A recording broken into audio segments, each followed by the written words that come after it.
அனைவருக்கும் வணக்கம்.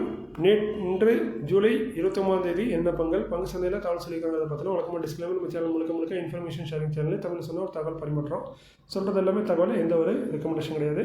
சில தகவல்கள் இருக்க வாய்ப்பு இருக்குது, data mistake, calculation mistake. So நீங்கள் கண்டிப்பாக கிளாஸ் வெரிஃபை பண்ணுங்கள். செபி ஸ்டாட்டஸ்ட்டு அட்வைஸ் கேட்டுக்கோங்க.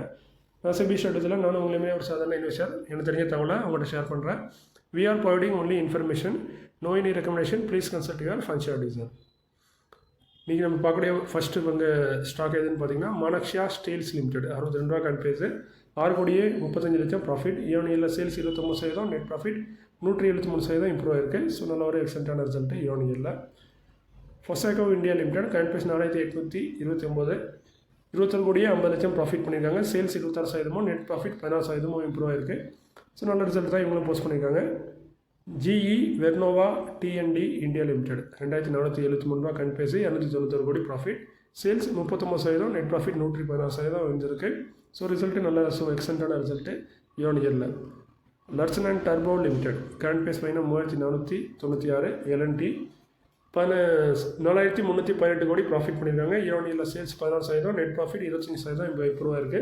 ஸோ நல்ல ஒரு சூப்பர் ரிசல்ட் தான், 25% மேலே இம்ப்ரூவ்மெண்ட் கொடுத்துருக்காங்க. நோவாட்டிஸ் இந்தியா லிமிடெட் 997 ரூபா கன் பேஸு, 27 கோடியே 60 லட்சம் ப்ராஃபிட் பண்ணியிருக்காங்க. இயர்னியில் சேல்ஸ் 5% டவுன் ஆயிருக்கு. ஆனால் நெட் ப்ராஃபிட் பார்த்தீங்கன்னா 7% இம்ப்ரூவ் ஆயிருக்கு, உயர்ந்திருக்கு. ஸோ ஆப்ரேட்டிங் மார்ஜின் இன்க்ரீஸ் ஆயிருக்கு. So sales net profit improve ஆயிருக்கு. ஸோ நல்ல ரிசல்ட்டை இவங்களும் போஸ்ட் பண்ணியிருக்காங்க. International gemology institution of India limited 407 ரூபா கன் பேஸு, 127 கோடி profit. Sales 16%, net profit 63% improve ஆயிருக்கு. ஸோ இது ஒரு நல்ல சூப்பரான ரிசல்ட்டு. ரீசெண்டாக லிஸ்டான கம்பெனி தான் இந்த இந்தியன் ஜெமாலஜி. பிரிமல் என்டர்பிரைசஸ் லிமிடெட் 1,295 ரூபா கன் பேஸு, 276 கோடி ப்ராஃபிட். சேல்ஸ் பார்த்தீங்கன்னா 19%, நெட் ப்ராஃபிட் 52% இம்ப்ரூவ் ஆயிருக்கு. ஸோ எக்ஸலண்ட்டான ரிசல்ட்டு இயர்னியில். அதர் இன்கம் ஒரு காரணம். பாரத் சீட்ஸ் லிமிடெட் 110 ரூபா கன் பேஸு, 9 கோடியே 18 லட்சம் ப்ராஃபிட். சேல்ஸ் 43% வந்திருக்கு, நெட் ப்ராஃபிட் 40% வந்திருக்கு. ஸோ ரிசல்ட்டு ஒரு சூப்பரான result. Heidelberg cement India limited 218 ரூபா கன் பேஸு, 48 கோடியே 20 லட்சம் ப்ராஃபிட். சேல்ஸ் 12%, நெட் ப்ராஃபிட் 21% வந்திருக்கு இயர்னியில். ஸோ இதுவும் ஒரு சூப்பரான ரிசல்ட் தான், 20% மேலே இம்ப்ரூவ்மெண்ட் இருக்குது நெட் ப்ராஃபிட்டில். அடுத்து பார்த்தீங்கன்னா ஜெயக்குமார் இன்ஃப்ரா ப்ராஜெக்ட் லிமிடெட் 704 ரூபா கன் பேஸு, 103 கோடி profit. Sales 15%, net profit 19% improve ஆயிருக்கு. ஏசியன் பெயிண்ட்ஸ் லிமிடெட் 2,402 ரூபா கன் பேஸு, 1,117 கோடி ப்ராஃபிட் பண்ணியிருக்காங்க. 1,100 கோடிங்கிறது நல்ல ப்ராஃபிட் தான். பட் நம்ம இயர்னியில் பார்க்கும்போது சேல்ஸில் எந்த ஒரு பெரிய மாற்றமும் இல்லை. நெட் ப்ராஃபிட் பார்த்தீங்கன்னா 6% டவுன் ஆயிருக்கு. ஏன்னா போன வருஷம் இதே குவார்ட்டரில் ஒரு 80 கோடி அதிகமாக ப்ராஃபிட் பண்ணாங்க, இப்போ அதோட கம்மியாக பண்ணியிருக்காங்க. ஸோ ரிசல்ட்டு கொஞ்சம் டவுனாக தான் இருக்குது இயர்னியில் நம்ம கம்பேர் பண்ணி பார்க்கும்போது. ஜாக்ரன் பிரகாஷன் லிமிடெட் 72 ரூபா கன் பேஸு, 66 கோடியே 80 லட்சம் ப்ராஃபிட். இயர்னியில் சேல்ஸ் 4% வந்திருக்கு, நெட் ப்ராஃபிட் 63% வந்திருக்கு. ஸோ இது ஒரு சூப்பரான ரிசல்ட்டு இயர்னியில். கிராஃப்ட்மேன் ஆட்டோமேஷன் லிமிடெட் 6,448 ரூபா கன் பேஸு, 69 கோடியே 60 லட்சம் ப்ராஃபிட். இயர்னியில் சேல்ஸ் 55%, நெட் ப்ராஃபிட் 17% வந்திருக்கு. Star health and allied insurance company limited 427 ரூபா கன் பேஸு, 263 கோடி ப்ராஃபிட். சேல்ஸ் பார்த்தீங்கன்னா 11% வந்திருக்கு. பட் நெட் ப்ராஃபிட் வந்து 18% டவுன் ஆயிருக்கு. போன வருஷம் இதே குவார்ட்டரில் 319 கோடி ப்ராஃபிட், இப்போ அதை குறைஞ்சிருக்கு. ஸோ இயர்னியில் ரிசல்ட்டு டவுனாக தான் இருக்குது. பிளிஸ் ஜிவி ஃபார்மா லிமிடெட் 156 ரூபா கன் பேஸு, 44 கோடியே 40 லட்சம் ப்ராஃபிட். சேல்ஸ் 13%, நெட் ப்ராஃபிட் 101% வந்திருக்கு. இதுக்கு முக்கிய காரணம் அதர் இன்கம், அதே மாதிரி ஆப்ரேட்டிங் மார்ஜின் இன்க்ரீஸ் ஆகிருக்கு. ஸோ எக்ஸலண்ட்டான ரிசல்ட்டு இயர்னியில்.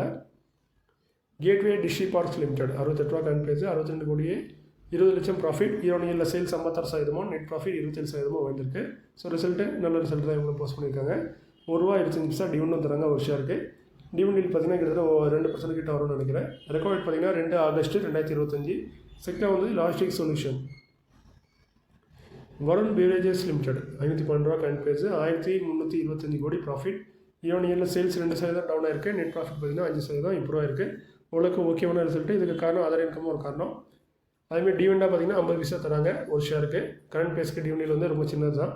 ரெக்கார்ட் பார்த்தீங்கன்னா 2 ஆகஸ்ட். செக்டர் வந்து other beverage. Nestle India limited 2,224 ரூபா கன் பேஸு, 1:1 ஆல்ரெடி போனஸ் அனௌன்ஸ் பண்ணியிருந்தாங்க. ஒரு ஷேருக்கு ஒரு ஷேர் போனஸாக தருவாங்க. அதற்கான ரெக்கார்ட் வந்து 8 ஆகஸ்ட்னு சொல்கிறாங்க கம்பெனி. செக்டர் வந்து பேக்கேஜ் ஃபுட். ஸ்ப்ரைக்கிங் லிமிடெட் 5 ரூபா 11 பைசா கரண்ட் பேஸு, ஒரு Beni stock. 1:2 already spin announce பண்ணியிருந்தாங்க. ஃபேஸ் வேல்யூ 2 இருக்காத 1 மாற்றுறாங்க. ஒரு ஸ்டாக் 2 ஸ்டாக் ஆகும், ப்ரைஸும் அட்ஜஸ்ட் ஆகும். அதற்கான ரெக்கார்டு தான் 12 ஆகஸ்ட்னு சொல்லியிருக்காங்க கம்பெனி. செக்டார் வந்து அதர் இண்டஸ்ட்ரியல் ப்ராடக்ட். அடுத்து நம்ம பார்க்குறது அப்கமிங் போர்டு மீட்டிங் மே கன்சிடர், முடிவெடுக்க வாய்ப்பு இருக்கதான் சொல்கிறாங்க. ஃபர்ஸ்ட்டாக பார்க்குறது அதானி பவர் லிமிடெட் 592 ரூபா கன்ஃபேஸு. ஆகஸ்ட் 1 போர்டு மீட்டிங் இருக்குது. ஸ்டாக் ஸ்பிளிட்டு அதேமாதிரி ரிசல்ட் ரெண்டுமே அனௌன்ஸ் பண்ண வாய்ப்பு இருக்குன்னு சொல்கிறாங்க. ஃபேஸில் 10 இருக்குது, அதை மாற்றதுக்கான வாய்ப்பு இருக்குது. ஸோ பொறுத்திருந்து பார்க்கலாம். செக்டார் வந்து பவர் யூட்டிலிட்டியில் இருக்காங்க Adani power. ABB India limited 5580 ரூபா கன்ஃபேஸு. August 2 board meeting. Dividend result ரெண்டுமே அனௌன்ஸ் பண்ண வாய்ப்பு இருக்குன்னு சொல்கிறாங்க.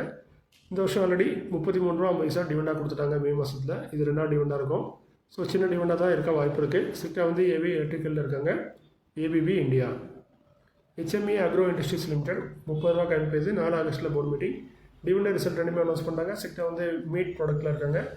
30 பைசா டிவிடெண்டாக போன வருஷம் கொடுத்துருக்காங்க. QGO ஃபைனான்ஸ் லிமிடெட் 47 ரூபா கன்ஃபேஸு. August 4 board meeting. இவங்களும் டிவிடெண்ட் ரிசல்ட் அனௌன்ஸ் பண்ணுறாங்க. இந்த வருஷம் ஆல்ரெடி 2 டிவிடெண்ட் கொடுத்துட்டாங்க. ஃபெப்ரவரியில் 15 பைசா, ஜூனில் 15 பைசா. இது 3வது டிவிடெண்டாக இருக்கும். இந்த டிவிடெண்டுக்கான ரெக்கார்ட் பார்த்திங்கன்னா 13 ஆகஸ்ட் 2025. செக்டார் வந்து NBFC. Housing and urban development corporation அட்கோன்னு சிம்பிளாக சொல்லுவோம். 216 ரூபா கன்ஃபேஸு. ஆகஸ்ட் 6 போர்டு மீட்டிங் இருக்குது. டிவிடெண்ட் ரிசல்ட் அனௌன்ஸ் பண்ணுறாங்க. இந்த வருஷம் ஆல்ரெடி 2 டிவிடெண்ட் கொடுத்துட்டாங்க. 2 ரூபா 5 பைசா, 1 ரூபா 5 பைசா. ஸோ இது 3வது டிவிடெண்டாக இருக்கும். சப்போஸ் அவங்க டிவிடெண்ட் அனௌன்ஸ் பண்ணாங்கன்னா ரெக்கார்ட் வந்து 14 ஆகஸ்ட். செக்டார் வந்து ஃபைனான்ஷியல் இன்ஸ்டியூஷன். டைம் டெக்னோபிளாஸ்ட் லிமிடெட் 447 ரூபா கன்ஃபேஸு. ஆகஸ்ட் 11 போர்டு மீட்டிங் இருக்குது. அந்த போர்டு மீட்டிங்கில் ரிசல்ட்டு அதேமாரி போனஸும் அனௌன்ஸ் பண்ணால் வாய்ப்பு இருக்குன்னு சொல்கிறாங்க. செக்டார் வந்து பிளாஸ்டிக் ப்ராடக்ட்டில் இருக்காங்க. நல்ல ரிசர்வ் வச்சுருக்காங்க. ஸோ போனஸ் வரதுக்கும் வாய்ப்பு இருக்குது. பொறுத்திருந்து பார்க்கலாம். இதோட இன்னைக்கு காலையில் முடிஞ்சுது. மீண்டும் ஒரு நல்ல காலையில் உங்களே சந்திக்கிறேன். இன்னும் கொஞ்சம் அவுட் ஸ்டேஷனில் இருக்கிறனால கொஞ்சம் வீடியோ ரெடி பண்ணதுக்கும் அப்லோட் பண்ணதுக்கும் லேட் ஆகுது. நெட்டும் ரொம்ப சப்போர்ட் பண்ண மாட்டேங்க. நேற்று ஃபுல்லாக உட்காந்து ட்ரை பண்ணி தான் அந்த வீடியோ அப்லோட் பண்ணேன் காலையில். ஸோ இந்த வீடியோவாக நைட்டு அப்லோட் பண்ணணும்னா காலையில் அப்லோட் பண்ணணும்னு எனக்கு தெரியல. ஸோ காலையில் பார்த்தீங்கன்னா மேபி அப்லோட் பிரச்சனையாக தான் இருந்திருக்கும். ஸோ மீண்டும் ஒரு நல்ல காலையில் உங்களே சந்திக்கிறேன். இப்படிக்கு உங்களில் ஒருவன். நன்றி, வணக்கம்.